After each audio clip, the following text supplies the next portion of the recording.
All right, we are at David Nicholas Jordan's house doing another repair attempt. I'm gonna cut this shingle open. This is the driftwood. This is what ITEL says to use. Supreme driftwood. Okay.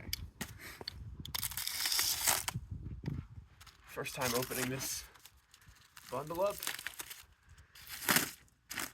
Now, I don't like to use this top one because this always happens to the bundle packaging.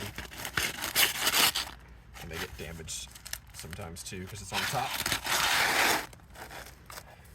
Throw that one aside. I'm gonna use this one. And I'm actually gonna take both of these up there just in case I damage one on accident. That way I don't have to come back down. Hey, do you have a piece of chalk? Yeah. Put a mark on it.